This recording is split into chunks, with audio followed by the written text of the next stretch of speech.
يوم يكون الناس كالفراش المبثوث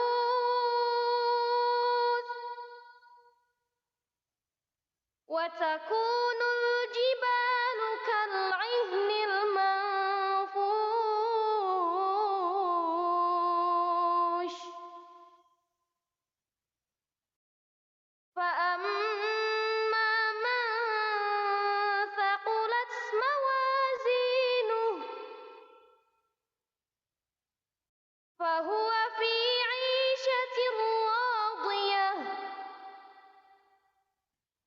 وأما من خفت موازينه فأمه هاوية وما أدراك ما هي نار حامية صدق الله العظيم.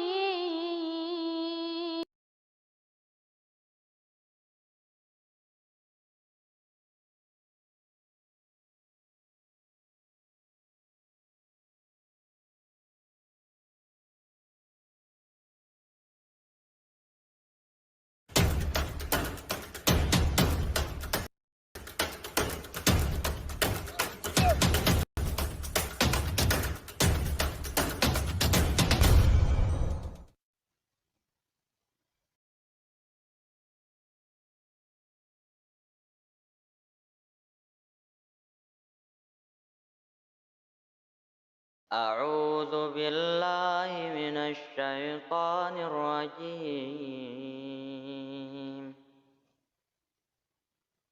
بسم الله الرحمن الرحيم.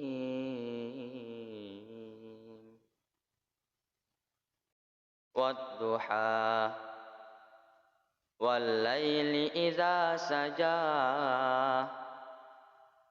ما ودعك ربك وما قلى وللآخرة خير لك من الأولى ولسوف يعطيك ربك فترضى ألم يجدك يتيما فآوى ووجدك ضالا فهدى ووجدك عائلا فأغنى فأما اليتيم فلا تقهر وأما السائل فلا تنهر وأما بنعمة ربك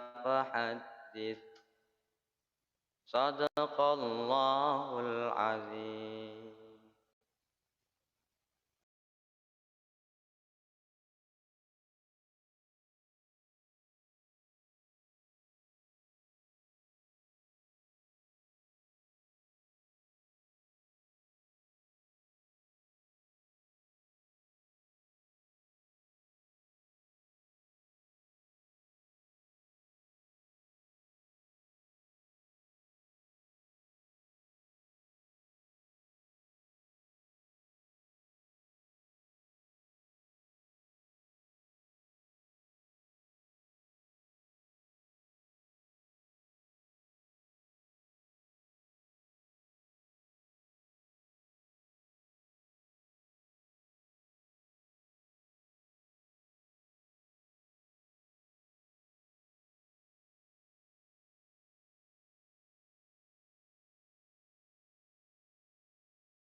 أدراك ما القارعة يوم يكون الناس كالفراش المبثوث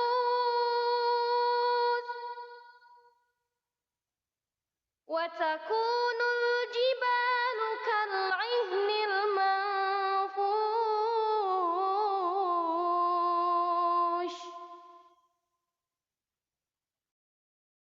فأما من ثقلت موازينه فهو في عيشة راضية وأما من خفت موازينه فأمه هاوية وما أدراك ما هي نار حامية صدق الله العظيم.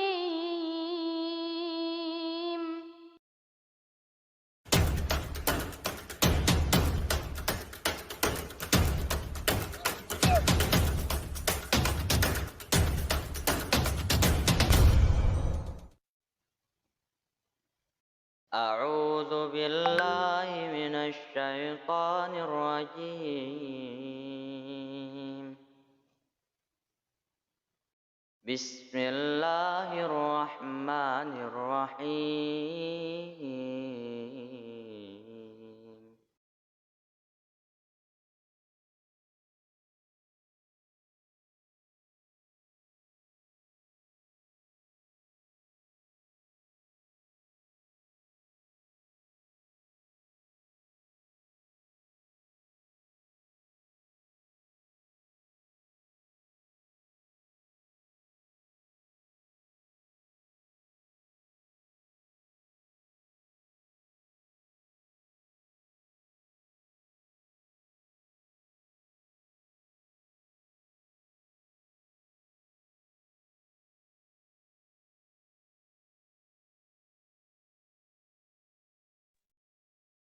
Assalamualaikum warahmatullahi wabarakatuh. Apakah suara saya terdengar dengan jelas? Waalaikumsalam. Terdengar, Ustazah. Ya, alhamdulillah. Bagaimana kabarnya ayah, bunda semua, Ustadz dan Ustazah semua? Apakah di puasa yang ke-24 ya hari ini sehat? Alhamdulillah Ustazah. Alhamdulillah. Ya, baik. Selamat bergabung di webinar series hari ini. Dan kita masih menunggu pemateri kita untuk hadir pada sore hari ini. Silakan Ustadz dan Ustazah, ayah dan bunda sekalian sudah bergabung, bisa menyiapkan diri untuk mengikuti sesi webinar yang ke-10 yang diadakan pada hari ini. Alhamdulillah sudah bergabung Ustadz Yul Haidir di tengah-tengah kita. Assalamualaikum Ustadz. Waalaikumsalam warahmatullahi. Ya, agak gelap ini karena saya membelakangi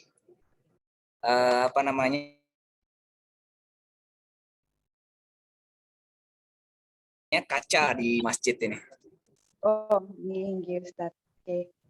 Ya, alhamdulillah sudah bergabung sekitar 8 orang pada sore hari ini. Kita masih menunggu, silahkan di-share lagi kegiatan kita webinar pada hari ini dan diinformasikan kepada teman-temannya gitu. Karena materi pada hari ini cukup sangat membuat saya excited gitu ya untuk mendengar banyak penjelasan dari Ustadz Yul Haidir. Itu pula mungkin Ustadz dan Ustazah dan ayah bunda sekalian. Silahkan diajak lagi teman-temannya untuk bergabung pada webinar sore hari ini.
Baik Ustadz, apakah kita bisa mulai webinarnya Ustadz? Boleh? Oke, baiklah. Baik, bismillahirrahmanirrahim. Assalamualaikum warahmatullahi wabarakatuh. Agak sinyal putus Ustazah Ana. Di saya atau di Ustazah Ana ya? Cek, apakah Ya. suara saya terdengar jelas? Ustadz? Terdengar, Afwan? tadi sempat macet. Oh, nggih Ustadz, nggih. Oke, alhamdulillahirabbil hari ini kita diberikan kesehatan dan kesempatan oleh Allah Subhanahu wa taala untuk mengikuti kegiatan yang alhamdulillah gitu. Ini sudah diadakan pada series yang ke-10. Alhamdulillah Allah masih memberikan kita kesabaran, keikhlasan untuk dapat bergabung di webinar pada hari ini. Salawat dan salam tidak lupa kita hadiahkan ke junjungan alam Nabi kita Nabi besar Muhammad Shallallahu Alaihi Wasallam yang berkat perjuangan beliaulah sehingga kita bisa merasakan nikmatnya Islam hingga hari ini. Baik Ustadz dan Ustazah semua, ayah dan bunda sekalian yang sudah bergabung di webinar series hari ini, kita sudah di tengah-tengah kita sudah ada pemateri yang sangat luar biasa yaitu Ustadz Lalu Yul Haidir, MPSI Psikolog, yang akan menemani kita pada sore hari ini berdiskusi dan berbincang-bincang mengenai topik yang sangat-sangat populer gitu ya di kalangan pesantren, di kalangan di masyarakat juga gitu mengenai mindful and engagement teaching pada pembina asrama. Sebenarnya pembina asrama itu baiknya seperti apa sih dalam menangani permasalahan yang terjadi pada santri? Nah, daripada kita di sini bingung gitu ya, walaupun sudah kepikiran beberapa clue misalkan yang akan dibahas hari ini, mari kita sama-sama dengarkan penjelasan dari Ustadz Lalu Yul Haidir. Kepadanya dipersilahkan. Tafadhol Ustadz.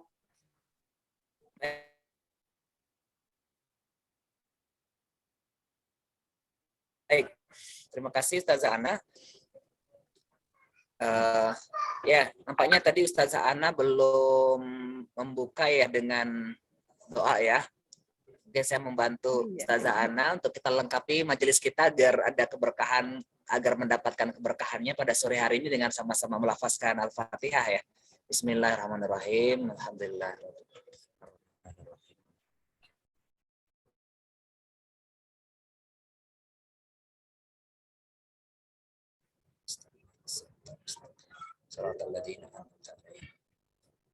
Baik, Bapak dan Ibu, apakah saya yang agak kurang jelas atau Ustazah Ana ya, karena kadang masuk putus dari yang saya dengar Ustazah Ana. Bagaimana pendengaran Bapak dan Ibu? Apakah saya juga, kalau misalnya saya yang bermasalah sinyalnya, mungkin saya akan off kamera gitu. Kalau di saya suara Ustadz jelas. Yang tadi agak macet-macet tuh tadi macetnya di saya atau macetnya di Ustazah Ana ya, Bapak Ibu mungkin yang mendengar. Silahkan Ustadz Ustazah, Bapak dan Ibu yang hadir di forum. Memang agak macet tadi Ustazah. Bagus ya. Oh, jelas dua-duanya, baik. Ya, terima kasih ya informasinya. Nah, teman-teman semua,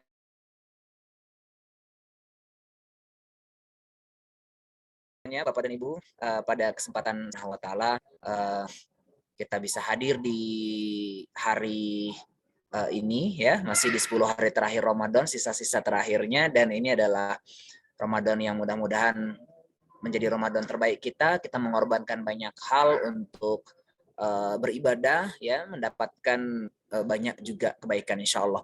Dalam waktu ini jam 15.28 menyampaikan paparan ya tentang pengasuhan pembina asrama ya di setting pondok pesantren. Kemudian setelah itu nanti kita punya waktu sekitar 30 menit juga mungkin atau 20 menit atau berapa lah gitu, nanti menyesuaikan saja, kita bisa diskusi. Bapak dan Ibu, teman-teman semuanya, nanti kalau ada pertanyaan, pertanyaan,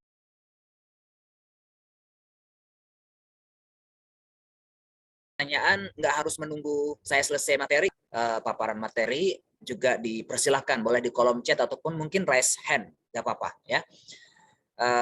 Insya Allah itu akan lebih dinamis daripada menunggu mendengar saya saja yang bercerita gitu. Nah, teman-teman semuanya, Bapak dan Ibu, materi kita, topik kita pada hari ini adalah mindful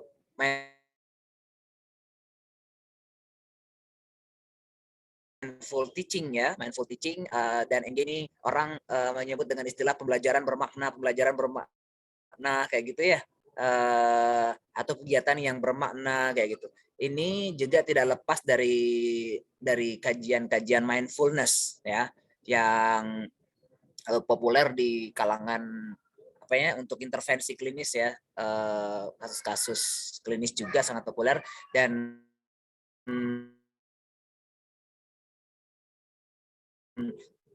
saat ini ke arah pengajaran, kemudian pengasuhan, tidak hanya ke mindful therapy gitu ya, tapi juga kepada teaching and parenting. Nah, itu yang akan kita bahas ulas pada kesempatan sore hari ini, tentang bagaimana menggunakan mindfulness untuk membersamai santri dengan problematikanya. Kemudian ada engagement, ada mungkin bahasa Indonesianya kita akan mengatakan keterlibatan ya.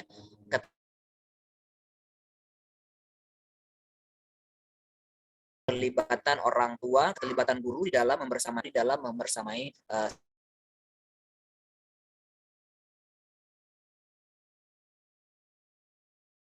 santri. Nah, dua topik itu akan menjadi ulasan kita pada sore hari. Bukan kajian akademis ya hari ini, dalam praktis mindful teaching, mindful parenting, and engagement teaching, engagement parenting dalam setting pesantren.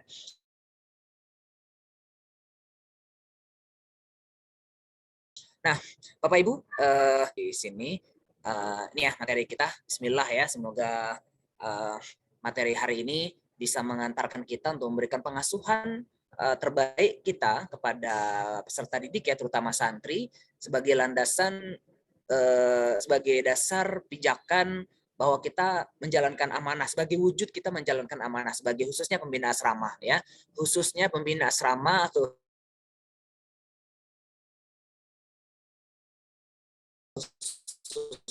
guru-guru yang ada di asrama. Ini alhamdulillah ya, sebagai sini yang hadir mendengar, dan maka patut kalau kemudian saya mengatakan, misalnya begini, saya punya cerita dengan teman diskusi atau klien saya, atau mungkin beberapa yang teman-teman diskusi saya yang lain ya. Jadi seringkali pondok menyisakan problem ya, menyisakan problem pada peserta didik, kepada individu anak yang sebelumnya tidak apa-apa, sekarang setelah masuk pondok mudah-mudahan tidak banyak kasus-kasus yang seperti ini gitu, karena yang lebih banyak mungkin kita dengar adalah ya setelah dari pondok capaian optimum perkembangannya menjadi optimal kayak gitu ya, capaian perkembangannya menjadi optimal gitu. Tapi boleh dong kita melihat juga kasus-kasus sedikit gitu ya yang ada di sini, agar optimalisasi perkembangan santri ini juga bisa angkanya lebih tinggi gitu.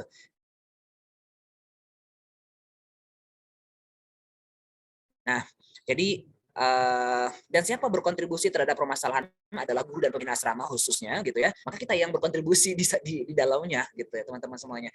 Ada istilah kalau dalam psikologi itu adalah pengasuh pengganti. Ya, ada istilah yang disebut dengan pengasuh pengganti atau orang tua pengganti. Setelah orang tua dari rumah menitipkan anak-anaknya di pondok pesantren, selanjutnya kan yang mengambil peran itu adalah pembina asrama dan guru ya.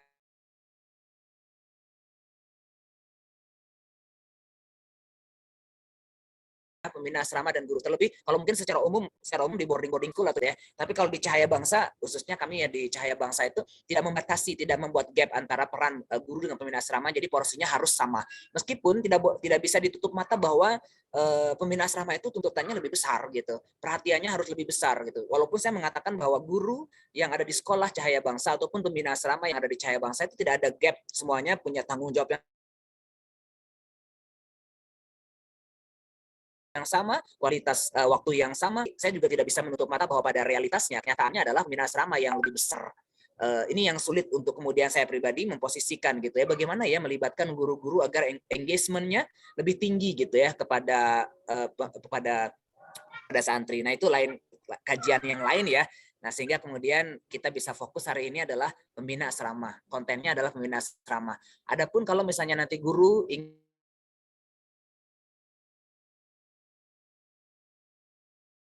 ingin menarik kesimpulan ataupun misalnya orang tua ingin menarik kesimpulan pembelajaran dari asrama. Nah, karena pembina asrama adalah sebagai orang tua pengganti, pembina asrama adalah sebagai orang tua anak-anak di asrama. Nah, teman-teman semuanya, Bapak dan Ibu, ini dulu paradigma yang kita bangun bahwa pembina asrama itu adalah orang tua, ya. Jadi kebayang deh, kebayang beban moralnya, beban psikologisnya, beban fisik pasti besar kayak gitu. Tidak kecil ya untuk kemudian menjadi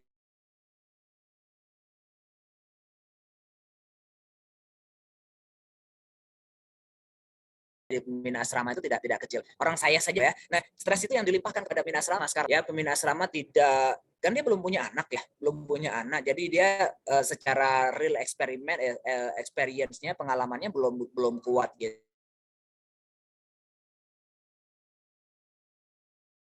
ya. Umumnya pembina asrama itu adalah orang-orang belajarnya percobaan-percobaan saja gitu. Dan ini menjadi satu resiko sebenarnya yang perlu kemudian disadari bahwa pembina asrama harus belajar gitu. Pengasuhan, belajar tentang pendekatan kepada anak karena punya potensi menolongnya lebih besar. Punya potensi membantunya itu sangat besar. Nah, apa sih problemnya? Kita akan membahas mindful teaching and mindful engagement parenting ini ada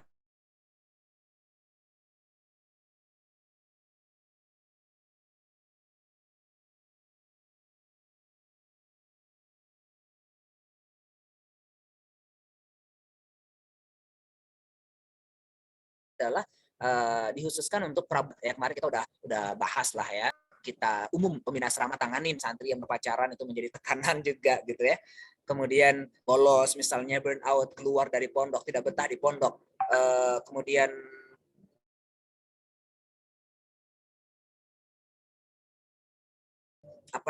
pura-pura sakit misalnya. Pertama mungkin kalau di hasil di beberapa riset saya temukan khususnya boarding school ya, bukan pesantren ya, boarding school dan di barat juga di beberapa negara lain itu resikonya tinggi.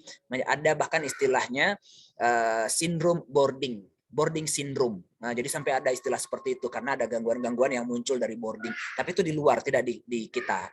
Risetnya ditemukan di kajian-kajian di luar, di Australia,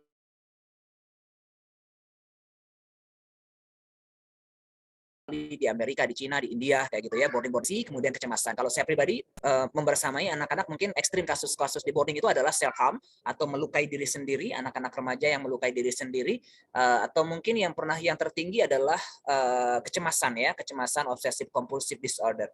Jadi yang cuci muka, cuci tangan, wudhu sampai luka-luka kayak gitu. Ini karena cemas ya, dan cemasnya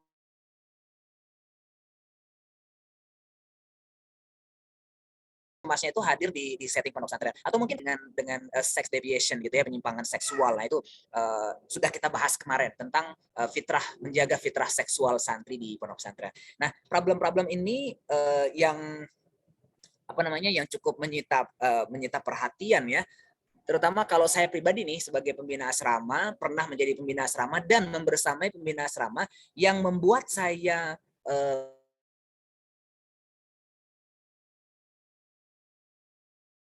paling stres itu adalah perilaku itu cukup besar stressingnya gitu, merokok atau mungkin berpacaran atau mungkin bolos juga gitu, seputar itu gitu ya, yang endingnya nanti adalah santri pindah misalnya. Nah dan beragam permasalahan-permasalahan yang hadir juga di setting pesantren tentu sangat beragam. Nah teman-teman semuanya, pembina asrama ataupun guru ataupun mungkin saya sebagai orang tua, ada satu konsep yang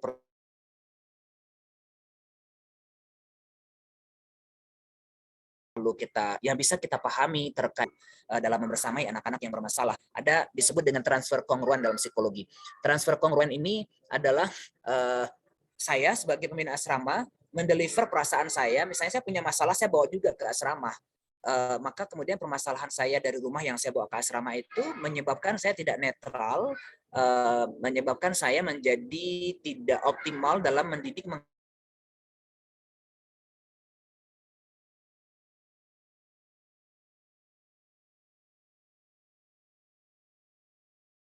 mengasuh membersami anak-anak karena saya punya masalah sendiri.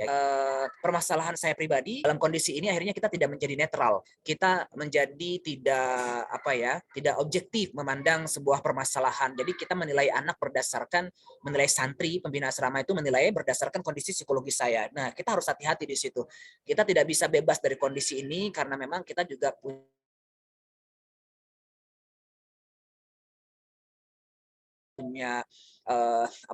misalnya stres ketika saya punya masalah di luar, kemudian saya berhadapan dengan permasalahan santri, jelas itu berpengaruh gitu. Nah maka cara yang saya lakukan adalah mundur dulu gitu ya, tidak menghandle dulu permasalahan santri sebelum saya selesaikan dulu permasalahan saya. Tapi ini merugikan, biasanya merugikan. Sampai kapan dong? Kan masalah Anda harus segera selesai karena Anda punya tugas untuk membina santri misalnya kayak gitu. Ini agak merugikan pondok pesantren, merugikan santri juga akhirnya.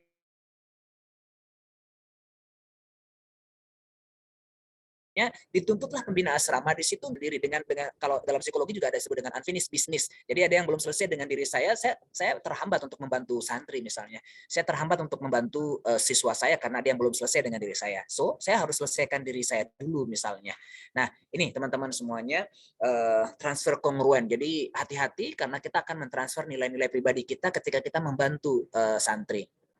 Nah,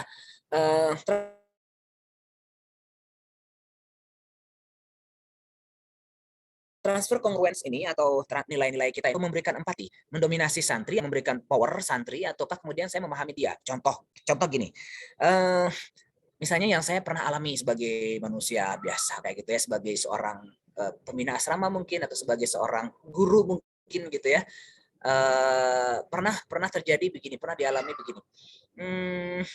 Saya ceramah misalnya ya, saya ceramah kepada santri dengan tema tentang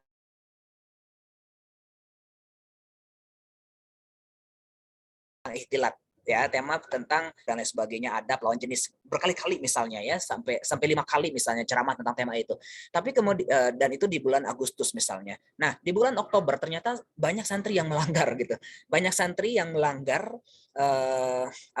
melanggar bahwa akhirnya dia bertilat, dia berpacaran, dia macam-macam lah kayak gitu ya. Tidak sesuai dengan apa yang saya ajarkan kepada mereka. Nah, hati-hati kalau kemudian saya mengatakan bahwa saya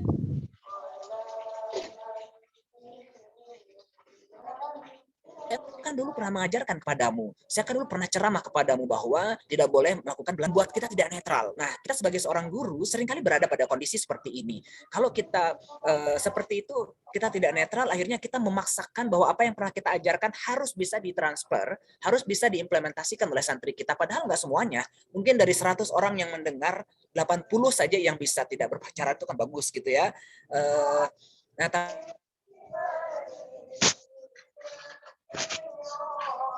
tapi ada 20 yang menyimpang gitu ya, 20 yang tidak apa ketemu gitu ya, misalnya ini hati-hati ada transfer congruence di situ. Akhirnya kita menolongnya dia dengan menolong anak atau kemudian memberikan pengajaran kepada anak itu berdasarkan power, berdasarkan kekuasaan kita. Ini yang tidak selalu berhasil gitu ya, apalagi kalau kemudian kita menganut prinsip, kalau kami di Cahaya Bangsa kan menganut prinsip student center atau ya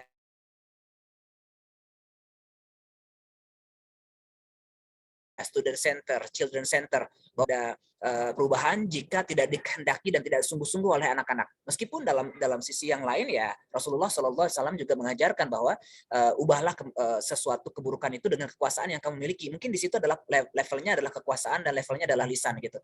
Nah, tapi ketika kemudian kita tidak berhasil dengan hal itu, maka kita akan melakukan tadi kembali lagi kepada student center. Nah, teman-teman semuanya, Bapak dan Ibu pembina asrama, khususnya saya pribadi mungkin dan dituntut untuk sebagai guru ada posisi saya juga sebagai guru, sehingga ini saya sebagai psikolog atau sebagai guru gitu kan. Nah, kalau kemudian sebagai helper, sebagai seorang penolong, maka tidak boleh mendominasi, tidak boleh menekan, tidak boleh memberikan power. Aku guru, aku orang dewasa, kamu harus berubah.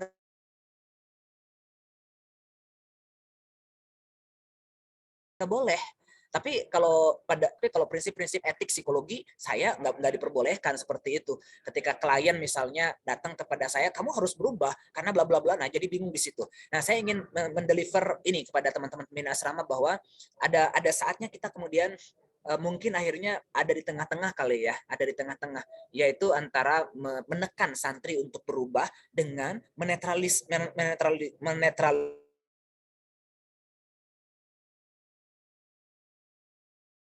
lisir diri kita. Apa sih yang asik dari mau tidak stres kalau sebagai pembina asrama dalam membersamai anak-anak dengan problematikanya yang besar, atau bahkan kemudian orang tua juga gitu ya, atau juga guru gitu ya. Kalau kita tidak mau stres, maka kita lepas dulu ikatan-ikatan kita dengan anak. Jadi kita memposisikan santri itu bahwa kamu punya hati, yang pegang hati kamu adalah Allah. Aku tidak punya kewenangan untuk merubah perilakumu gitu ya.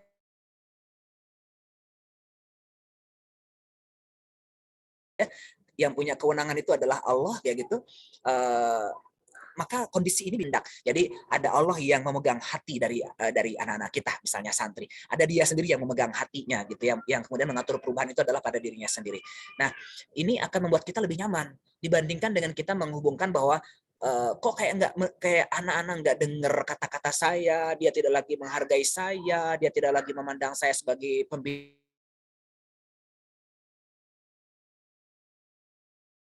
asrama, dia tidak lagi menghormati petua. Bisa dipahami sampai di sini ya teman-teman semuanya ya, khususnya pembina asrama. Jadi kalau kita terlalu cepat menghubungkan dengan diri kita, maka itu yang akan membuat kita stres. Tapi kalau kemudian kita kembalikan kepada Allah gitu ya, bahwa oke, apalah aku manusia biasa, aku hanya bisa berdoa, aku hanya orang tua, aku hanya guru pembina asrama yang mengajarkan kamu pada kebaikan-kebaikan, tapi perkara kamu nangkep atau tidak,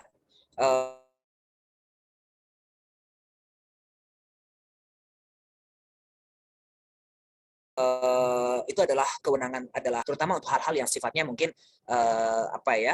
akhlak adab kayak gitu. Beda kalau akademik ya, beda di tataran akademis.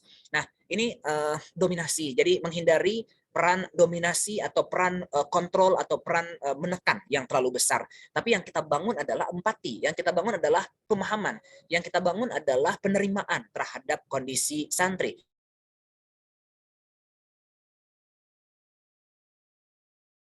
Kalau sekarang dengan konsep yang diajukan oleh pemerintah misalnya, itu menguntungkan kita. Artinya apa? Siswa kita santri kita kelas 2 SMA. Tapi kalau kemudian dia ternyata tidak bisa menerima pembelajaran kelas 2 SMA, turunkan grade-nya.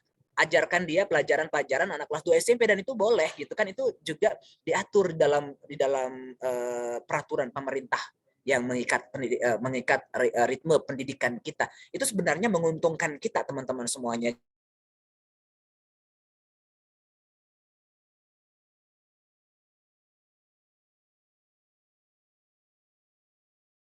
Jadi kita tidak memaksa untuk kemudian dia naik level gitu. Nah, itu satu perlunya di sini untuk kemudian kita benar-benar netral. Sebelum masuk ke anak-anak itu kita netral. Meskipun ini sulit, saya pribadi masih berat ya, sulit juga untuk melakukan kondisi-kondisi seperti itu. Saya seringkali menghubungkan antara saya dengan perilaku santri terkadang kayak gitu. Tapi ketika kita berhasil,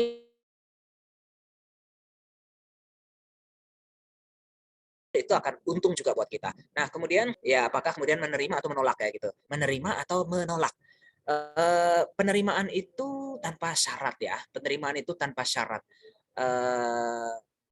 Menerima anak, menerima diri kita, skill kita kayak gitu ya. Memecat, memberhentikan itu adalah salah satu bentuk penolakan kita. Memberhentikan anak-anak itu salah satu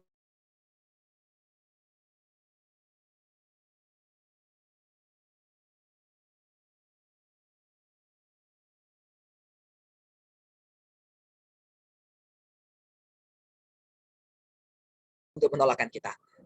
Itu juga kita perlu mengatur bagaimana penerima yang baik ini, kita akan lebih tenang yang kita lakukan. Baik, teman-teman semuanya, kita masuk kepada mindful parent. Apa sih?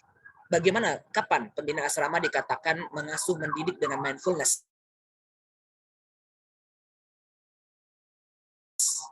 Ya, indikator yang paling mudah ditangkap itu adalah ketika kita hadir penuh dan utuh, ya, hadir penuh dan utuh. eh, itu mindful. Mindful itu konsentrasi penuh. Mindful itu khusyuk, khusyuk ya. Jadi mindful itu adalah fokus ya. Jadi tidak kemana-mana.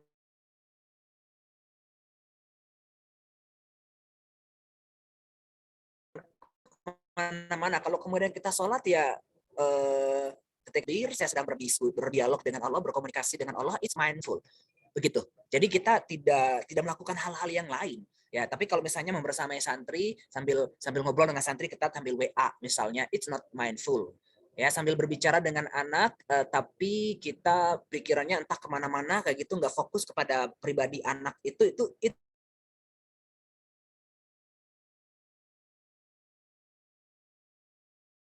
not mindful. Berbicara dengan dia di masa lalu, dendam dengan kita. Dulu kan aku pernah bilang begini kepadamu, dulu kan bla bla bla bla, aku pernah ngajarin, dulu pernah bla bla bla bla. It's not mindful. Nah, jadi mindful itu adalah penuh hadir utuh pada kondisi di sini hari ini sekarang. Bahwa oke, hari ini aku sedang berdiskusi dengan santri. Santri ini sedang punya masalah ini. Sekarang dengan masalahan seperti ini, kondisimu sekarang sedang begini, kondisiku saat ini adalah begini.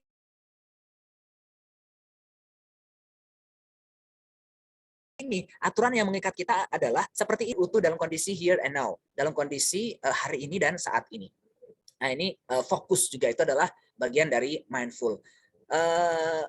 Kalau kemudian kita bisa, apa kira-kira yang akan terjadi ya Bapak dan Ibu ya, teman-teman pembina asrama, kalau kemudian kita bisa hadir penuh, hadir utuh here and now dan fokus kepada anak-anak, itu kira-kira apa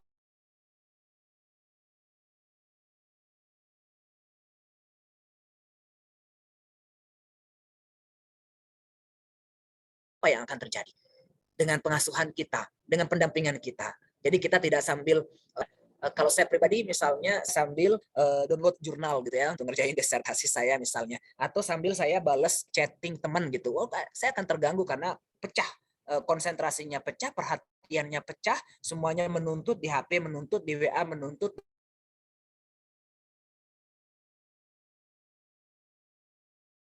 di medsos, menuntut di anak realitas untuk kemudian multitasking ya, melayani banyak hal. Nah, ini memang teknologi ini membuat kita menstimulasi, mengarahkan kita untuk multi talent, multitasking, dan juga bisa berkonsekuensi mengabaikan kita menjadi tidak mindful.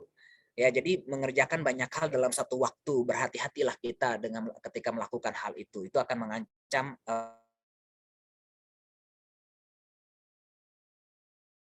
mindfulness kita. Kemudian mindful yang tidak menghakimi anak, gitu, atau orang tua misalnya, dia tidak menghakimi anak. Jadi seburuk apapun kondisi anak itu tidak menghakimi, ya. Jadi hakim itu udah Allah saja yang menghakimi bahwa kamu buruk, kamu bla bla bla bla. Kalau kita kan proses gitu ya. Jadi kalau misalnya terlalu dini untuk kemudian kita mengklaim bahwa anak ini bermasalah, anak ini susah, anak ini udah rusak kayak gitu. Misalnya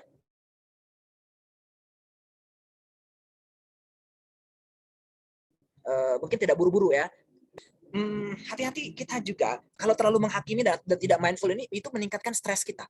Misalnya saya ada beberapa orang tua misalnya ya yang saya bersamai gitu ya, tidak 1, 2, 3, 4, 5 gitu, banyak kayak gitu ya, yang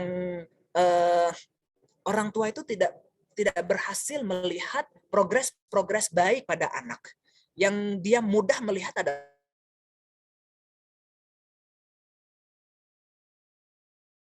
keburukan-keburukan anak. Jadi misalnya, dia udah nangkep 5 keburukan. Masya Allah, kayak gitu ya. Kemudian itu dari cara berjalan saja. Kemudian dari cara berteman anak, dia udah nangkep 3 keburukan. Dari cara anak menggunakan HP, dia udah nangkep 7 keburukan anak. Dari cara anak makan, berkomunikasi dengan tetangga, dia udah menangkap 4 keburukan anak. Gitu. Jadi 4 tambah 7 tambah 3 tambah 5. Waduh, Masya Allah gitu. Dan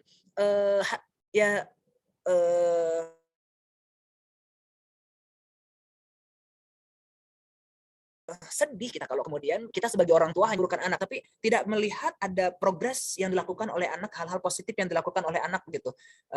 Meskipun kecil itu perlu sekali dihargai, meskipun kecil itu perlu sekali disupport, meskipun itu terjadi 1 tahun yang lalu, itu perlu diungkit-ungkit dalam tanda kutip ya, perlu dicari-cari. Jadi kita tidak hanya terjebak kepada perilaku bermasalah anak hari ini atau mungkin kita ungkit-ungkit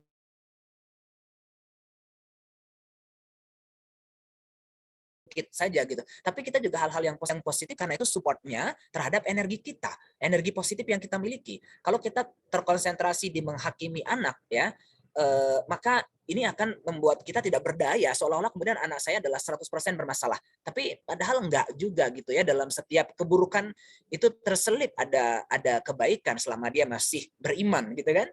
Ya, selama anak kita masih beriman, selama anak kita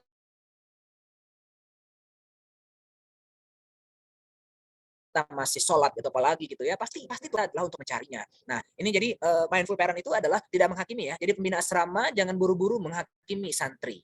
Kemudian pembina asrama yang mindful itu adalah intens menunjukkan perhatian kepada anak-anak, kepada santrinya, intens menunjukkan perhatiannya. Ini tidak gampang, ini tidak mudah, khususnya bagi kita yang misalnya mau concern kepada anak-anak santri yang bermasalah misalnya ya.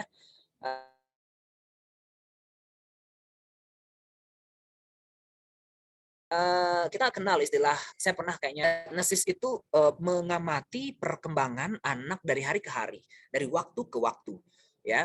Dan itu yang menghadirkan kebahagiaan. Ya, saya misalnya mohon maaf, postingan saya di Facebook, itu postingan saya di Facebook 4 tahun yang lalu pada santri di Nurul Fikri misalnya, waktu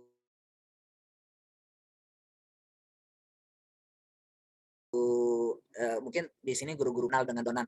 2 bulan yang lalu Facebook ya ngingetin saya tentang memori yang pernah saya share berapa tahun lalu waktu Donan masih ada di SD. Sekarang Donan udah kelas 1 SMA gitu ya. Kondisinya sekarang sudah begini, capaiannya sekarang udah kondisinya bla bla bla. Dulu anak ini misalnya ya kondisinya masih di bawah, sekarang dia udah level sekian, sekarang udah lebih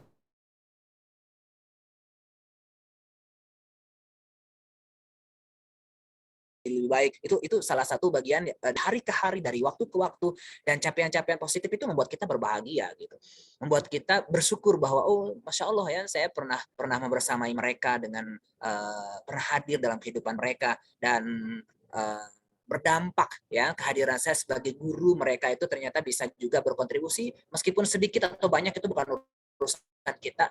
Kita berkontribusi terhadap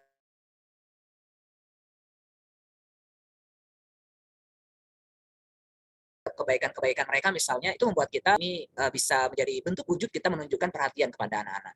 Kalau kemudian di sini mindful ini mungkin tidak bertahun-tahun ya, tapi bisa berhari-hari. Kita misalnya saya kemarin ngechat salah satu santri ketika dia liburan, bagaimana kabarnya Fulan, bagaimana kondisimu hari ini, Fulan sudah berhasil untuk melepaskan diri dari kesalahan, dari kesalahan satu, 2, sekarang udah apa, kondisimu lebih baik apa sekarang, saja mungkin 5 menit, 3 menit gitu ya. Kalau misalnya serius juga ada yang sampai 10 menit, 15 menit kayak gitu. Nah, ini intens menunjukkan perhatian. Nah, kalau guru-guru asrama mindful, maka anak-anak juga akan tertolong ya. Hasil riset sudah banyak sekali menunjukkan bahwa guru yang tepat, guru yang kuat, guru yang mindful ya, salah satunya adalah guru yang bisa membuat anak-anak juga betah di asrama kayak gitu. Jadi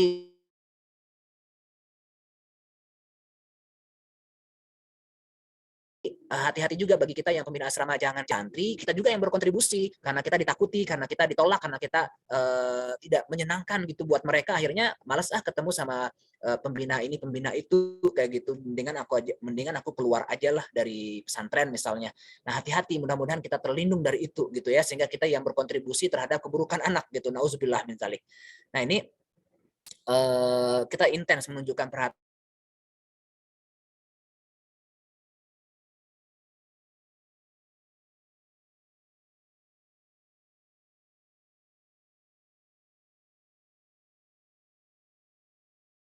dan itu juga menjadi bentuk kayak bangsa. Misalnya saya ngobrol dengan satu santri 1 hari ya, di luar hal-hal yang terkait dengan aturan gitu ya, mungkin hanya sekedar warna kesukaan, besok mau main apa, lagi asik nonton apa saat ini, lagi senang melakukan apa hari ini misalnya, itu menunjukkan perhatian. Jadi kalau 1 hari 1 santri bisa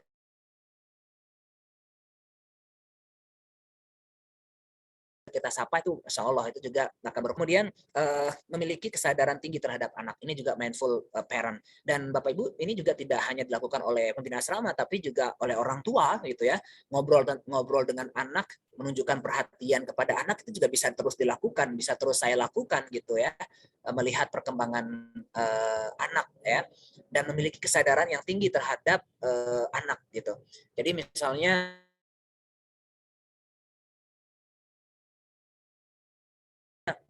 saya pernah karena anak saya tuh ada tumbuh giginya gitu ya. Tumbuh giginya 2 di dalam sementara gigi yang aslinya itu belum copot kayak gitu. Tapi akhirnya saya aduh kok nggak tahu ya. Kok mami nggak tahu ya kamu udah tumbuh giginya ini. Jadi menurut saya terlambat gitu saya mengetahuinya. Nah, jadi itu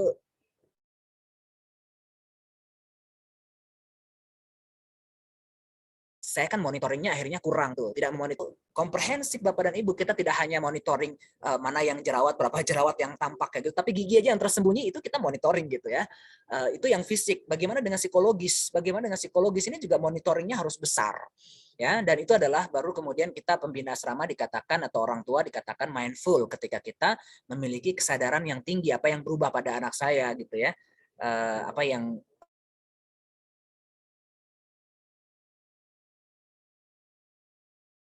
terjadi apa yang berubah. Ibu kita lanjut bahwa mindful parent itu juga adalah memusatkan perhatian kepada anak. Jadi fokus kita itu kepada anak ya. Dan mindful parent ini adalah menunjukkan kehangatan. Ini penting. Dalam problem itu bisa enggak ya? Dalam problem itu kita tetap hangat. Nah, ini yang tidak mudah. Ketika anak baik, saya hangat gampang bisa banget kayak gitu ya. Jadi karena memang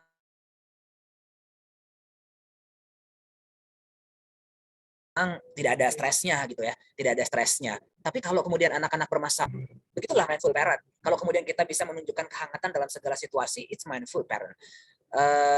Dan mindful parent ini anak-anak misalnya anak-anak siswa kita gitu ya, santri kita sedang bermasalah tuh, dia macam-macam lah masalahnya. Kemudian kita tetap menunjukkan kehangatan. Bagaimana mengimplementasikan kehangatan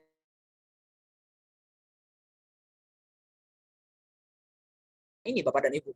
Kehangatan itu bisa dilihat dari carapan fisik juga, dari dekapan lembut, mungkin kita menggandeng tangan, mungkin kita membelai gitu ya, mungkin kita memberikan senyum, itu juga kehangatan ya. Kita hadirkan kenyamanan gitu, bukan tatapan sinis, nggak hangat gitu ya misalnya ya. Jadi kita menunjukkan kehangatan, menunjukkan penerimaan, welcoming to the children gitu ya, itu adalah kehangatan. Kemudian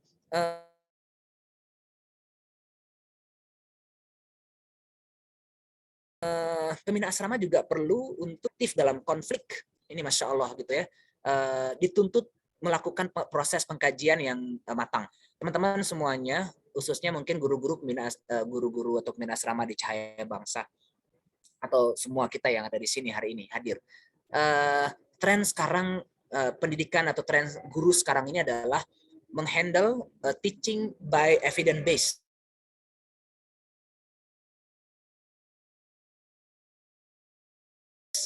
Ya, teaching, parenting, schooling, penelitian yang kita baca, ya, yang sudah dikaji, sudah diteliti dan itu efektif, itu kita pakai gitu. Jadi tidak reaktif di dalam membina membersamai santri gitu, nggak reaktif. Tapi kita meneliti, melihat apa yang sudah pernah dilakukan oleh orang-orang sebelumnya dan berhasil, itu kita bisa lakukan.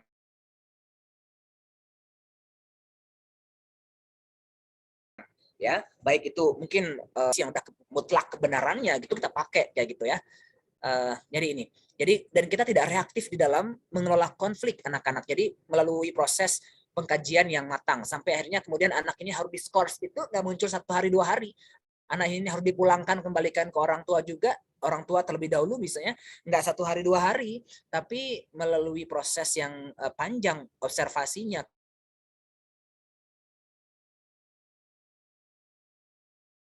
kajian-kajiannya, kemudian mencoba treatment dalam membersamai anak-anak menyelesaikan permasalahannya.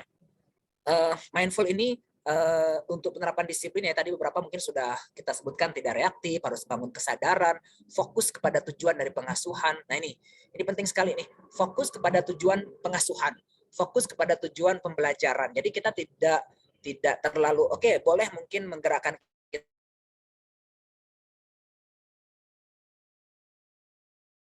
anak ini bohong, anak ini bolos, boleh itu, tapi tidak terlalu besar perhatian kita ke sana. Sesekali saja, setelah itu lepaslah, and then back lagi kepada goals dari pendampingan kita. Jadi mau apa nih anak ini, mau dibawa kemana? Mau dibawa menjadi berakhlak seperti apa kayak gitu. Nah sehingga guru-guru atau pembina asrama perlu punya goals.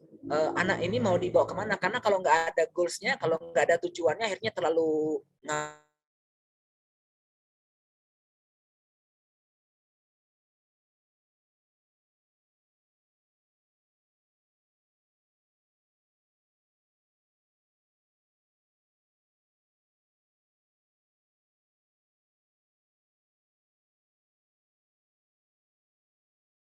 hambar, terlalu terlalu liar kan sadar penuh saat melakukan penting interaksi bersama anak itu dipandang penuh semuanya, kecuali kita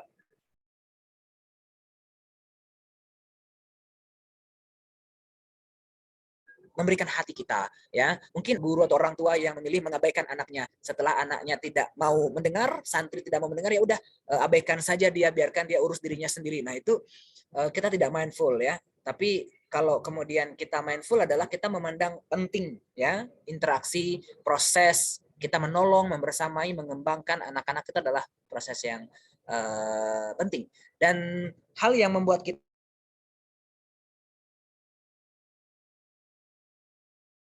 mungkin juga hadir pada prinsip penting ini ada beda anak SMP dengan anak SMA. Anak SMA mungkin dia udah punya knowledge yang banyak, sehingga kalau dia menolak kita, mungkin kita bisa mengatakan bahwa ya udah saya abaikan karena kamu udah dewasa. Mungkin pada kondisi-kondisi tertentu kita bisa bilang begitu.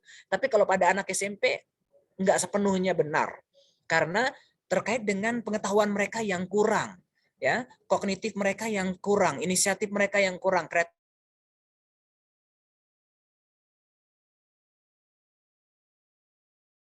aktivitas mereka yang kurang, berdakwah gitu sebagai orang yang terus mengingatkan mereka gitu. Jadi pada anak-anak SMP ini memang, apalagi pada anak SD gitu ya, jadi menyuapi banget gitu, menyuapi kalau kemudian bahasa saya gitu.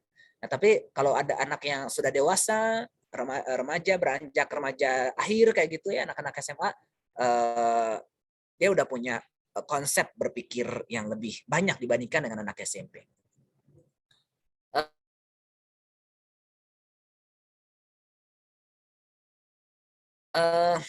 Mindful pada anak itu juga ditunjukkan dengan pemahaman empati. Kita tidak hanya melihat bahwa anak gagal menghargai saya, anak gagal mengikuti saya, tapi kita juga memahami kenapa anak gagal. Kita juga perlu tahu kenapa, apa kesulitan anak, apa yang memudahkan anak gitu ya. Jadi itu adalah proses dari empati kita kepada anak. Penerimaan terhadap anak dan fokus pada saat manfaat dari mindful ini, Bapak dan Ibu, sebelum kita diskusi adalah mindful itu mengurangi reaktivitas pembina asrama. Jadi kalau kemudian kita bisa mindful, kita tidak terlalu banyak reaktifnya. Begini, reaktif itu biasanya, contohnya gini ya, saya ngechat guru, saya sebagai wali santri misalnya, kemudian saya jadi bagian dari reaktivitas saya. Tapi mungkin kalau saya ambil jeda dulu, deh, saya ngaji dulu, saya zikir dulu, saya istighfar dulu, saya apa dulu, melakukan apa dulu, saya uraikan diri saya dulu, baru nanti saya akan menyampaikan informasi yang benar, yang proporsional, yang tepat kepada guru dari anak-anak saya misalnya, atau kepada orang tua, dari pembina asrama kepada orang tua misalnya. Nah,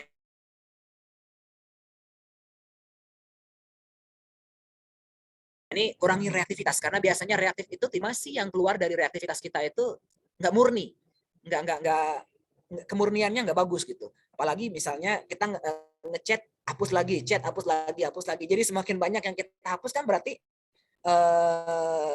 chattingan yang banyak kita hapus itu adalah salah satu bentuk dari ketidakbijaknya kita menulis kata-kata. Ya, jadi kurangi reaktivitas. Baik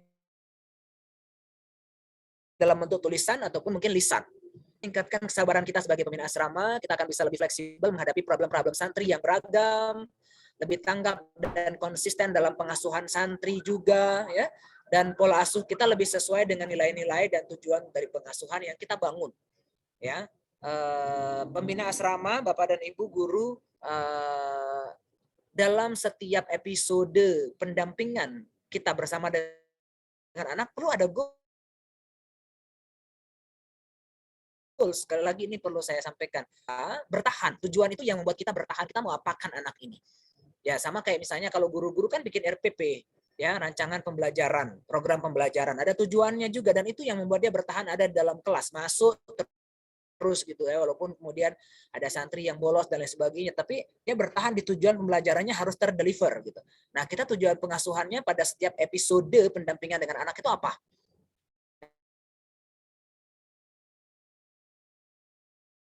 Ya, misalnya 1 minggu saya bersamai si fulan, psikolog sekolah dengan konselor sekolah dengan guru dengan yang lain.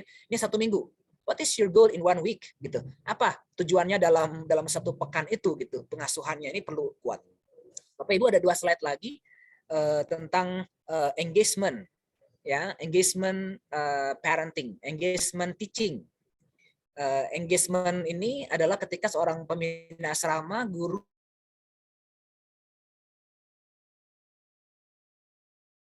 atau orang tua itu terlibat penuh dengan terlibatnya apa, engagementnya apa gitu ya, keterlibatannya apa, hati ya atau emosi, kemudian pikiran dan juga tindakan. Jadi terlibatnya dalam 3 domain ini. Bagaimana menerjemahkannya? Dimensi perilaku misalnya, keterlibatan dimensi perilaku ini adalah bertambah interaksi pembina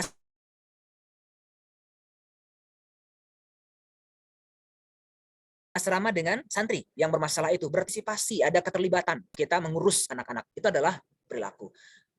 Kemudian interaksi kita juga positif, itu adalah engagement secara perilaku. Dan confident, kita percaya diri bahwa saya bisa bantu kamu. Nah, bagian dari dysfunctional parenting ketika saya menyerah, aduh saya udah bingung deh, saya tidak tahu bagaimana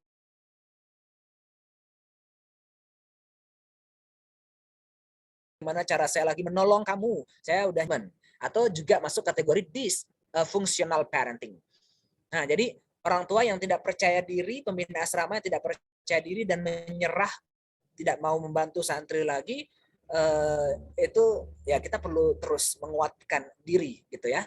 Jadi ini kita harus confident. Kemudian dimensi afektif, bagaimana dimensi afektif itu? Dimensi emosional atau dimensi afektif keterlibatan kita adalah ketika kita enjoyment, hadir, terserap energi bersama dengan anak itu juga terserap, jadi kita terlibat. Jadi makanya akhirnya jadi ada alasan bagi saya untuk kemudian memang harus netral, karena harus ada absorption di situ, harus ada enjoyment. Kalau saya tidak netral, misalnya saya marah kayak gitu ya, karena merasa dikhianati oleh santri, maka saya tidak bisa enjoy.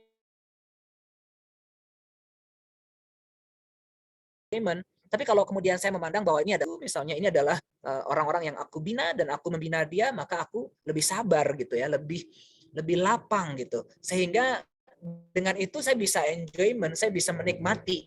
Tapi kalau enggak ya udah itu yang akhirnya membuat kita memang menjadi terpapar stres yang tinggi karena menghubungkan dengan pribadi kita dan kita tidak enjoyment, ya tidak menikmati.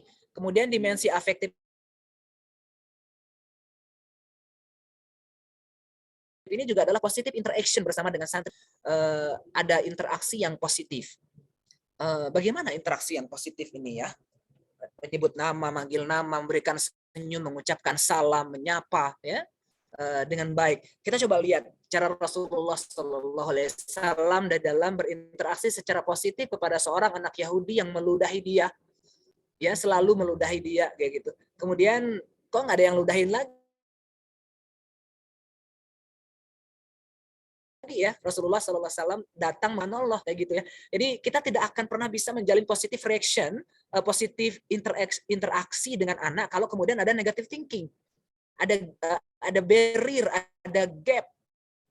Masya Allah, ini sulit ya. Saya bayangin akan sulit kita masuk kalau kemudian ada negatif thinking kita terhadap anak gitu. Tapi kenapa Rasulullah Shallallahu Alaihi Wasallam positif dengan orang-orang yang justru membuat beliau terluka kayak gitu? Salah satunya yang kita bisa lihat adalah dari ungkapan Rasulullah ketika ditawarkan, gimana nih aku angkat nih gunung Uhud dan aku lemparkan, ya. Tapi Rasulullah mengatakan enggak, mereka belum tahu, mereka belum paham, dan aku yang paham. Jadi yang waras yang ngalah kata orang sekarang, yang waras yang ngalah.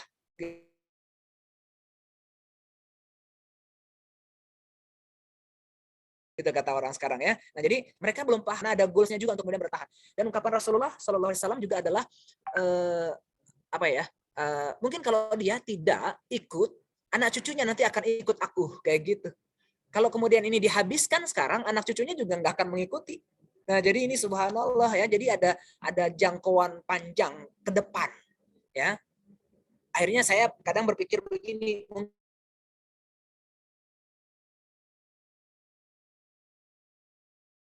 mungkin kalau dia tidak berubah di kelas 1 SMP, kalau dia nggak berubah di SMP, mungkin sabar dulu lah. Mungkin nanti dia berubah di SMA. Kalau dia nggak berubah di SMA, sabar dulu lah. Mungkin nanti di perguruan tinggi. Kalau nggak di perguruan tinggi, sabar dulu lah. Mungkin nanti pada saat dia menjadi ayah dan ibu. Dan seterusnya, dan seterusnya. Jadi kalau kemudian kita mengikuti Rasulullah SAW, kita tidak akan ada kata menyerah ya. Semoga Allah hadirkan kekuatan ini. Semoga Allah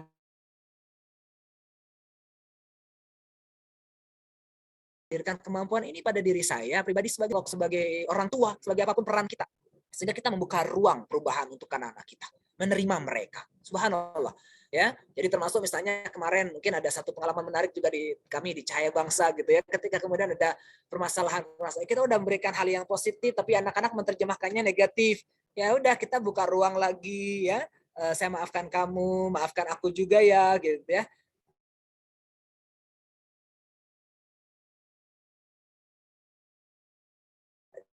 Dan seterusnya kita akan berinteraksi seperti itu. Dan untuk guru selesai tahun ini, mungkin kesalahan yang sama akan terjadi berulang lagi tahun depan. Ya jangan kemudian kita mengatakan tahun dulu kan aku pernah ingetin begini. Nah, karena prosesnya itu akan terus terjadi. Ya mungkin ada yang tercerahkan, ada yang nggak tercerahkan gitu. Ya. Tapi ada yang berdampak baik, insya Allah ada gitu ya. Dan ada juga yang mungkin belum kena gitu. Jadi jangan berharap semuanya mendapatkan hidayah. Jangan berharap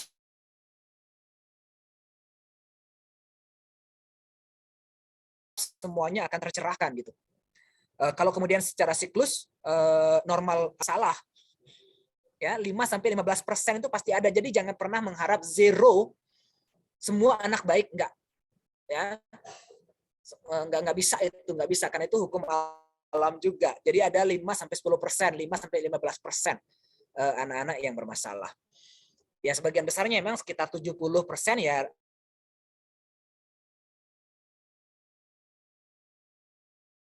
rata-rata kayak gitu ya, 15% efektif ya, positif interaksi. Kemudian guru-guru pembina asrama juga tetap antusias, tetap menunjukkan minatnya, interestingnya ya kepada santri. Ya saya yakin nih kalau kemudian kita bisa se-engage ini, ya banyak santri yang betah di pondok, ya banyak santri yang betah di pondok. Saya punya cerita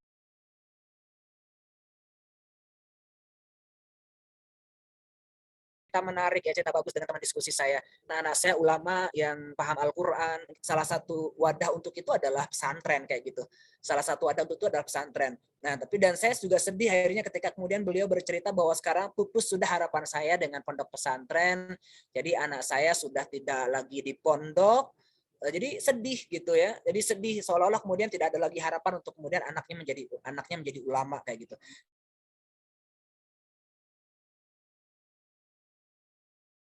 Nah, bayangkan kalau kemudian kita bisa menyelamat yang akhirnya dari perform optimal pembina asrama dan anak akhirnya menjadi betah di pesantren dengan segala tantangan-tantangan yang besar. Aduh, subhanallah, kita berkontribusi untuk menjadi jembatan ijabah doa dari orang tua yang lain yang mendoakan anak-anaknya untuk kemudian berakhlakul karimah, beradab, menjadi ulama, menghafal Al-Qur'an dan lain sebagainya. Semoga Allah izinkan ya kita mulia ternyata profesi menjadi pembina asrama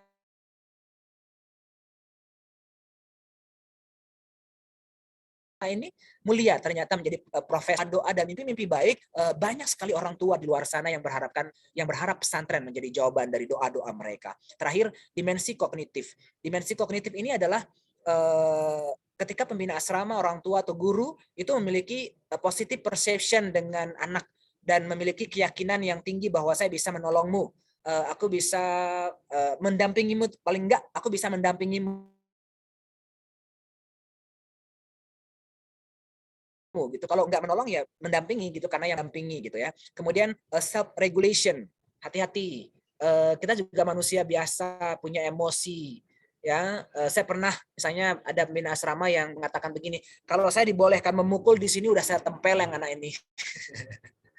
Kalau saya dibolehkan memukul di sini saya sudah tampar, udah tendang anak ini gitu ya. Nah, itu adalah dimensi kognitif itu membuat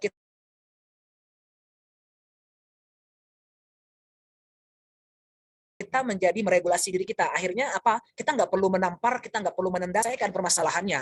Nah, ini terselesaikannya bagaimana? Ya diregulasi emosi.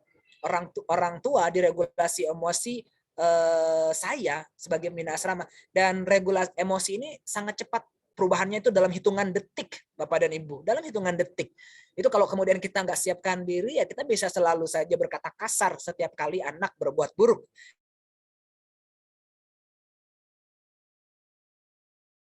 Kita selalu saja memukul setiap kali azubillah misalnya ya. Jadi kita akan mengatur regulasi emosi kita, marah kita ya dengan berzikir, istighfar dan lain sebagainya, berwudu, sholat dan lain sebagainya. Kemudian memahami anak-anak. Tidak semuanya anak punya latar belakang baik. Tidak semua anak punya mudah untuk dibantu. Ada anak-anak yang misalnya kok mudah banget ya bergaul dengan anak-anak yang buruk akhlaknya. Padahal saya sudah kasih, dia tolak. Malah dia bergaul dengan anak-anak yang akhlaknya buruk kok gitu ya gitu. Ya memang begitu, bahwa tidak semua anak-anak bisa mengakses kebaikan dengan cepat. Kalau misalnya masih ada di dirinya noktah-noktah gitu kita bilang gitu ya. Enggak mudah bagi dia untuk mengakses. So kita perlu memahami, mendampingi secara perlahan, mendampingi secara pelan. Bapak Ibu mohon doa, saya juga sedang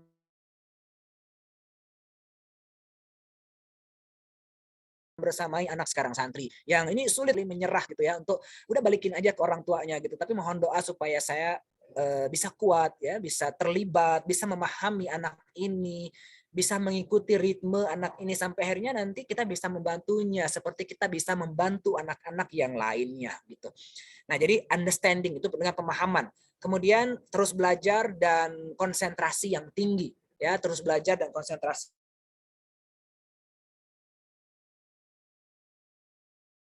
yang tinggi. Pembina asrama harus bersering-sering baca jurnal juga di sela-sela ya. Memang ya tidak harus download jurnal setiap hari seperti saya yang sedang disertasi, enggak, habis dong waktunya gitu ya. Tapi sesekali kita perlu gitu ya, mungkin membaca jurnal satu dalam 1 minggu, mungkin 1 jurnal dalam 1 minggu. Saya pikir itu memungkinkan ya untuk kita lakukan 1 jurnal dalam 2 minggu, 1 jurnal dalam 1 bulan mungkin gitu ya.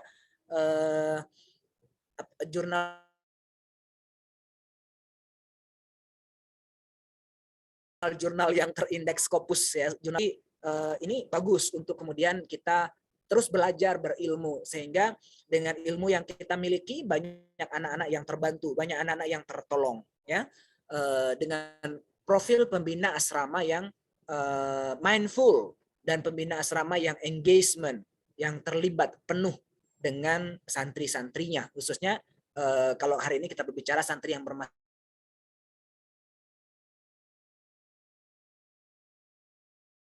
ya santri yang bermasalah kayak gitu ya.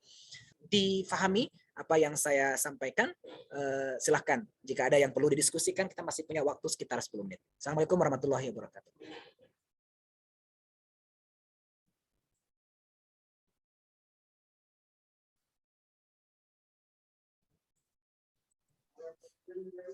Jazakumullah khair Ustadz Yul Haidir yang sudah memaparkan materi yang sangat luar biasa untuk kita semua. Sedikit saya rangkum kesimpulan dari materi hari ini, yaitu dengan mindful mindset ini, kita sebagai pembina akan lebih ikhlas dan lebih bijak dalam menghadapi anak-anak yang bermasalah, dan juga dalam engagement itu sendiri kita harus menghadirkan hati, pikiran, dan tindakan kita. Nah, untuk Bapak, Ibu, Ustadz, Ustazah, Ayah dan Bunda sekalian yang sudah hadir pada sore hari ini bisa untuk memberikan pertanyaan dengan menghidupkan langsung mikrofonnya atau bisa dengan raise hand dan bisa mengetik langsung di kolom komentar jika ada yang ingin ditanyakan. Tafadhol, Bunda, Ayah sekalian, dan Ustadz, Ustazah sekalian.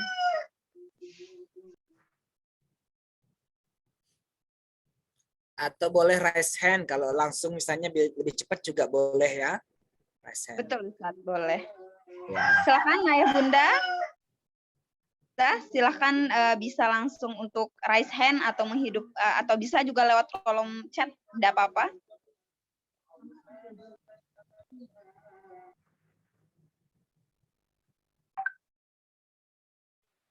Cek izin Ustazah. Silakan Ya, Ustaz. silakan. Tafadhol. Warahmatullahi wabarakatuh. Waalaikumsalam warahmatullahi wabarakatuh. Izin bertanya Ustaz. Silakan Ustaz. Untuk merangsang pertanyaan-pertanyaan yang lain dari teman-teman yang lain mungkin. Satu pertanyaan mungkin Ustaz, ini yang mungkin sering yang Ana pahami, Ana yang tahu ya, mungkin sesingkat yang Ana tahu gitu. Dan juga yang Ana tanyakan ke beberapa pondok pesantren yang lain gitu.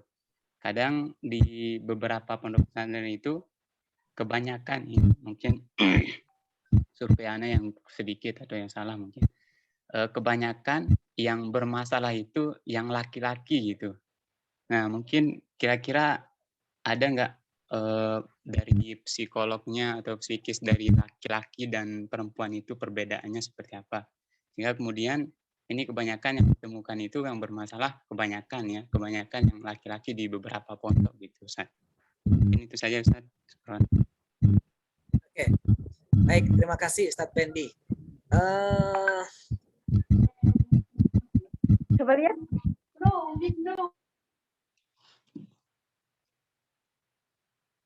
Apa namanya? Baik. Tapi kalau kemudian kita mengatakan kebanyakan laki-laki atau perempuan ya yang bermasalah, sebenarnya itu kalau dalam beberapa hasil penelitian tergantung permasalahannya. Contoh misalnya kalau psikopatologi seperti depresi misalnya gitu ya, itu lebih banyak menyasar anak perempuan dibandingkan dengan anak laki-laki. Tapi kalau gangguan perilaku misalnya yang nakal, yang bolos, yang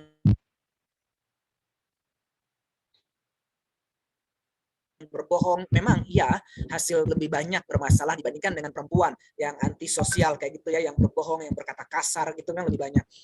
Nah, di pesantren lain justru saya membersamai justru lebih banyak masalah perempuan dibandingkan dengan masalah laki-laki, Ustadz. Misalnya perundungan gitu ya, perundungan, kemudian kekerasan itu lebih banyak perempuan dibandingkan dengan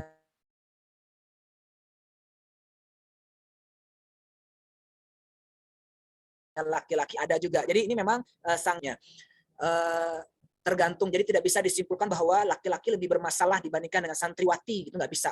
Tergantung konteksnya, tergantung topiknya. Nah kemudian itu perbedaannya, perbedaan laki-laki dengan perempuan. Terus bagaimana melakukan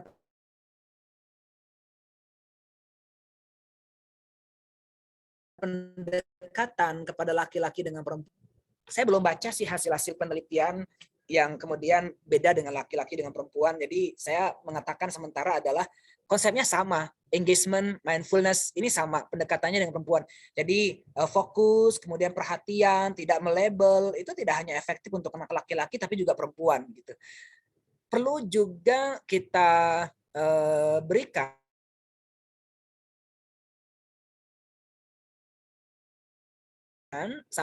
nyatakan bahwa parenting ini tidak hanya kita berikan setelah anak-anak bermasalah saja, tapi sebelum anak-anak bermasalah juga kita bisa berikan itu. Dia bisa jadi berfungsi preventif juga, bisa berfungsi mencegah juga. Jadi kita bisa bayangkan ya, kalau kemudian saya sebagai pembina asrama bisa mindful seperti itu, bisa engagement seperti itu, wah saya bisa lebih sejahtera, jauh dari stres.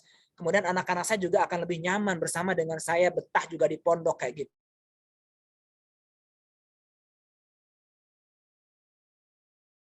Itu adalah preventif. Sudah ada masalah dengan mindful juga dijawab gitu, bisa gitu ya. Pendekatan-pendekatan ini bisa dilakukan.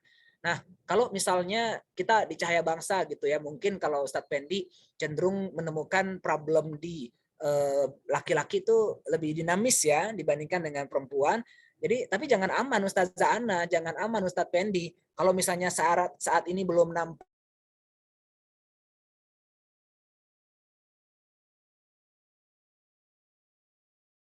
di perempuan itu, ya harus di engagement-nya tinggi agar setiap tahun perempuan kondusif terus, atau bahkan kemudian kita ingin kondusivitas yang ada di putri ini kita bawa ke putra gitu ya, jadi ngalir dia kayak gitu ya. Dan apa yang terjadi di putra misalnya ya kita tembak dengan engagement dengan mindful parent, itu juga bisa mengurangi gesekan-gesekan yang ada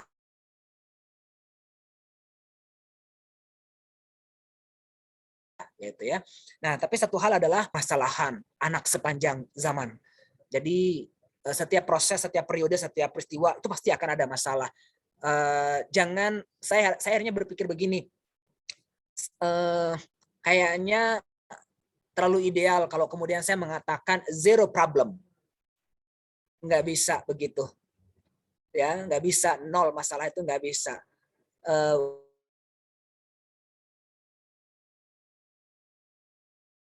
Walaupun kemudian kita sama-sama berupaya ke situ, tapi kita terima kayak gitu. Jangan sampai kemudian kita mengatakan zero defect, zero kesalahan, zero problem, terus kita nanti ada problem, itu yang membuat kita mencak-mencak. Nah, ini menjadi something ya. Jadi kita perlu berterima, nol problem kita berterima, ada problem juga kita berterima, karena itu adalah hukum ilahiyah, hukum alam ya, di mana kemudian pasti akan selalu terjadi permasalahan-permasalahan di sekitar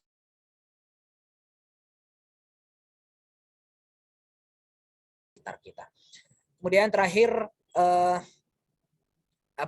dari Mutiara Insan Batam ya, dari SMP IT mau bertanya bagaimana menghadirkan komitmen orang tua santri agar punya kesamaan pola, sebab seringkali terjadi di asrama para santri seperti bebas dari semua aturan, seperti adanya istilah libur syariah saat pulang ke rumah. Yes, sepakat sekali ini sudah pernah dibahas.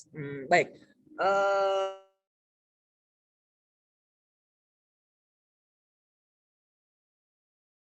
Ini belum pernah dibahas ya tentang libur syariah saat pulang rumah. Ini munculnya baru pertama kali saya dengar ya. Kalau kemudian istilah tempat lain adalah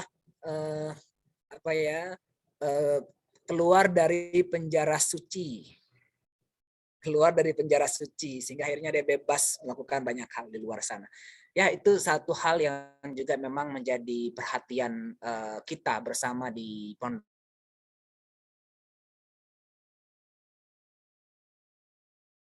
pesantren ya, yang saya lakukan untuk kemudian ada engagement parent. Sebenarnya engagement parent ini ada sendiri kajiannya ya. Salah satu bentuk engagement parent ini adalah orang tua tuh terlibat ke sekolah, ke asrama. Tantangan kita adalah orang tua melepas anak-anaknya ke pesantren dan 24 jam di pesantren, jadi dia tidak datang jenguk anaknya gitu kan. Kadang ada 1 tahun, 2 tahun, 1 bulan, 2 bulan, 3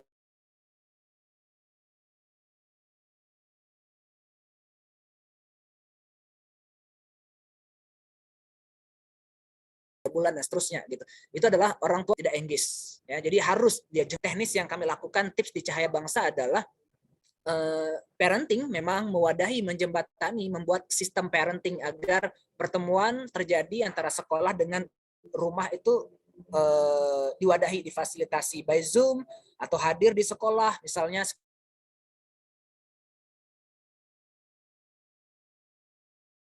Itu bagi rapot harus dihadiri oleh kedua orang diterima misalnya, itu adalah aturan-aturan yang juga bisa dikembangkan ya, agar melibatkan orang tua juga mengasuh anak-anaknya, karena nggak bisa pembina asrama saja nggak bisa main, nggak bisa Ya, harus ada peran dari orang tua kayak gitu. Kemudian MOU di awal, ya, orang tua. MOU di awal untuk kemudian menyatakan diri terlibat penuh bersama dengan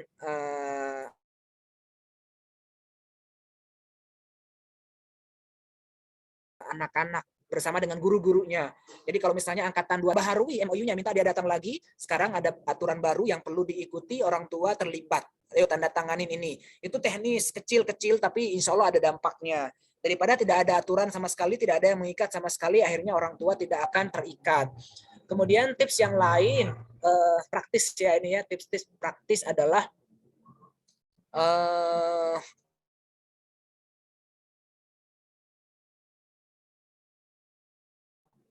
penugasan. Kalau kemudian kami di Cahaya Bangsa itu setiap liburan ada penugasan. Misalnya sekarang harus ikut itikaf dan orang tua harus berhasil gitu ya. Kita tuntut orang tua berhasil. Kita minta orang tua berhasil nggak gitu. Untuk nyuruh anaknya itikaf kayak gitu. Untuk meminta anaknya itikaf kayak gitu. Nanti dilaporin hasilnya. Ada form yang harus dia bawa, controlling itikaf. Maka di grup-grup orang tua, pembina asrama hendaknya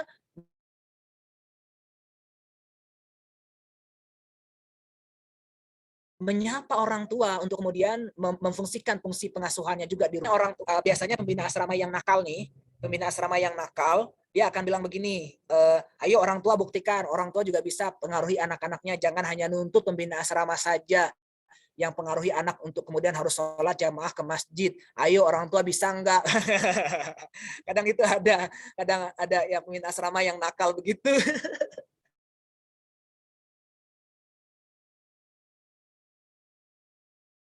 Jadi di sini tempatnya gitu ya. Tapi asrama yang baik, yang reminder, yang peduli pada anak-anaknya meskipun dia berada di rumah kayak gitu. Jadi kalau saya lakukan adalah support orang tua, ayo ajak anak-anaknya beritikaf gitu. Nah keberhasilannya adalah ketika kemudian nanti pulang ke pesantren, pulang ke asrama itu banyak terisi, poin-poin itu banyak terisi, maka engagement lah orang tua. Tapi kalau poin itu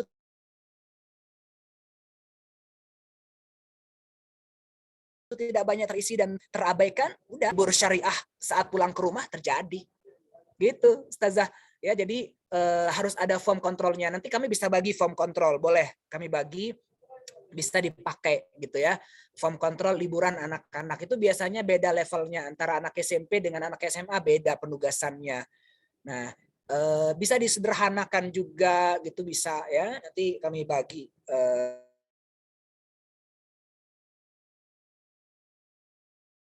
di grup orang tua. Kemudian tips yang lah cara di pesantren, sehingga alhamdulillahnya di Cahaya Bangsa ini punya satu kebijakan orang tua datang kapan saja boleh. Sehingga dia nanti kalau misalnya anaknya ulang tahun dia merayakannya di sana gitu berenam aja bersama keluarganya kayak gitu. Jadi jangan putus koneksi antara orang tua dengan anak-anaknya di pesantren. Jangan dilarang datang menjenguk. Terlalu jangan dilarang apa ya?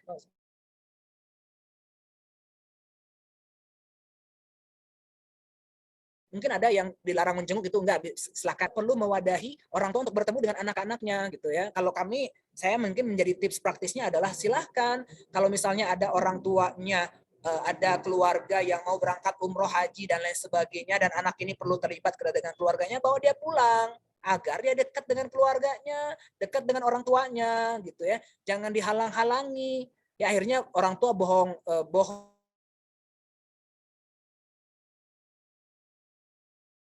nanti kepada pesantrennya. Ini ada keluarga meninggal gitu ya, ada yang ini engagement mau dekat dengan anaknya tapi dihambat. Ya menurut saya mah tidak perlu melakukan hal-hal seperti itu gitu. Wallahu alam bisawab. Mungkin ada hal-hal yang sesuai, ada hal-hal yang juga tidak. Bisa kita ambil yang sesuai. Terima kasih. Semoga menjawab, waktunya sudah habis kayaknya ya.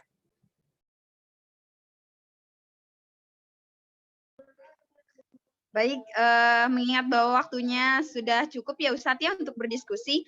Mungkin jika ada ayah dan bunda atau Ustadz dan Ustazah yang bergabung di sini dan butuh untuk tambahan waktu diskusi, bisa menghubungi panitia nanti atau bisa nanti menghubungi Ustadz Yul jika Ustadz Yul ini bisa meng-share kontaknya nanti gitu ya.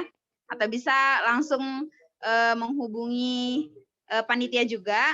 Dan harapannya diskusi sore hari ini bisa menjadi diskusi yang sangat dan penuh dengan makna dan banyak bermanfaatan yang bisa kita ambil. Ingat bahwa sebagai pembelajaran bagi kita bagaimana caranya menjadi pembina asrama yang mindful dan juga mempunyai engagement yang penuh dengan santri-santri agar santri betah di pondok pesantren itu sendiri. Baik Ustadz, jazakumullah khair atas kehadirannya Ustadz. Dan terima kasih juga kami ucapkan kepada seluruh peserta yang hadir pada sore hari ini. Sebelum kita tutup, ada sedikit informasi dari panitia.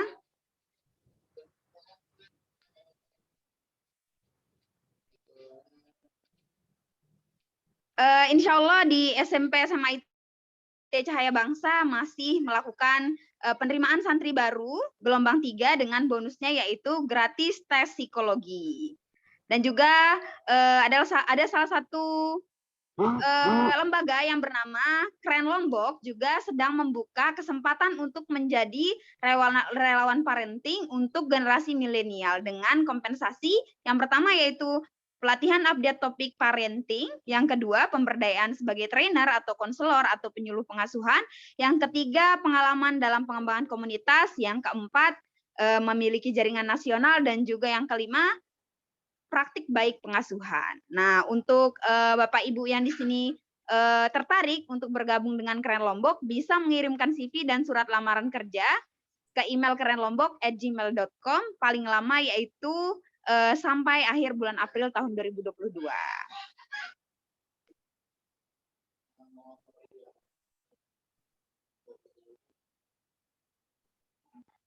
Baik Ayah dan Bunda, sekian dari kami pada siang sore hari ini. Semoga apa yang kita diskusikan, apa yang kita bahas pada sore hari ini menjadi ilmu yang sangat bermanfaat untuk kita terapkan dalam kehidupan kita sehari-hari. Terima kasih atas perhatiannya, terima kasih atas kehadirannya. Marilah kita akhiri pertemuan kita pada sore hari ini dengan sama-sama melafazkan hamdalah dan doa kafaratul majlis. Alhamdulillahirrabbilalamin. Subhanakallahumma bihamdika. Asyhadu an la ilaha illa anta astaghfiruka wa atubu ilaik. Baik, saya tutup dan saya akhiri. Wassalamualaikum warahmatullahi wabarakatuh. Waalaikumsalam warahmatullahi wabarakatuh. Waalaikumsalam warahmatullahi wabarakatuh. Syukron Ustadz, syukron Ayah dan Bunda sekalian.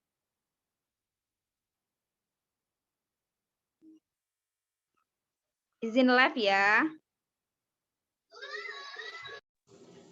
Assalamualaikum, makasih ilmunya Ustadz dan Ustadzah.